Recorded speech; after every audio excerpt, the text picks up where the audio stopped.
Soudés sur scène, désunis dans les coulisses. Lors du concert Enfoiré un jour, Enfoiré toujours, diffusé le vendredi 3 mars sur TF1, 46 personnalités ont accordé leur voix pour les Restos du Cœur. S'ils affichent une belle complicité lors de ce spectacle exceptionnel, il semblerait que la réalité soit tout autre une fois le rideau baissé. Classe, mauvaise ambiance, rivalité. Les bruits de couloir vont bon train chaque année.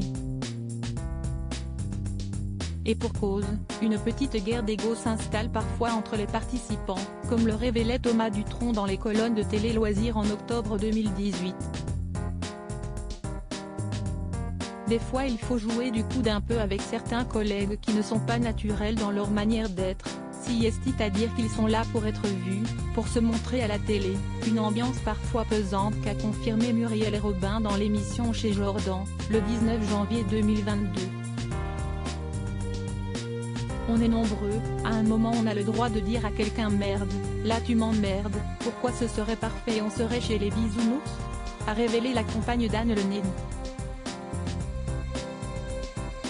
En effet, la promiscuité entre les artistes d'âge divers peut parfois être la source de conflits de génération, révélait la chanteuse Amel Bent sur le plateau de iTélé en 2013.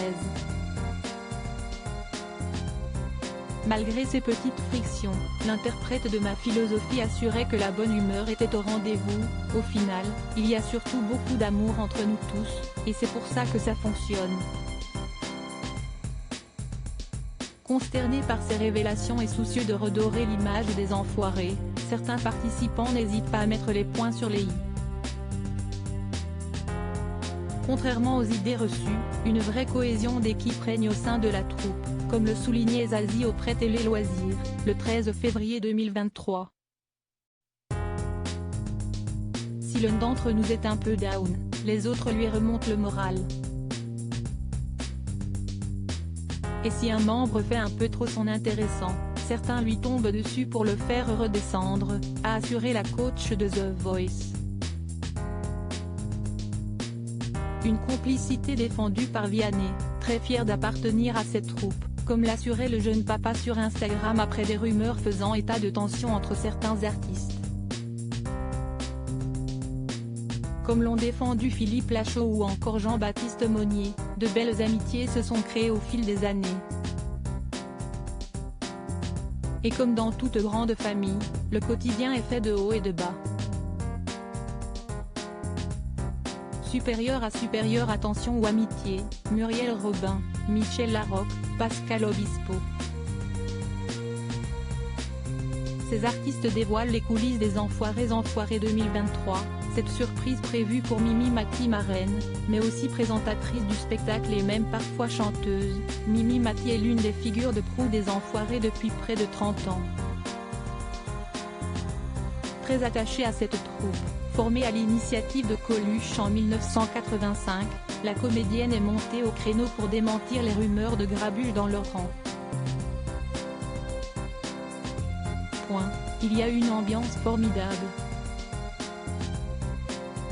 a-t-elle assuré à Yann Barthès dans l'émission Quotidien, diffusée le 2 mars 2020 sur TMC.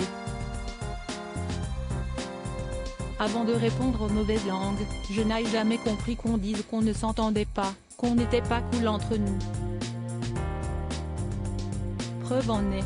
Absente lors de la précédente édition pour des raisons de santé, l'épouse de Benoît Gérard a eu le droit à une belle surprise de la part de ses amis et partenaires de scène pour son grand retour, comme l'a révélé Patrick Bruel dans les colonnes de Téléstar, le 20 février 2023.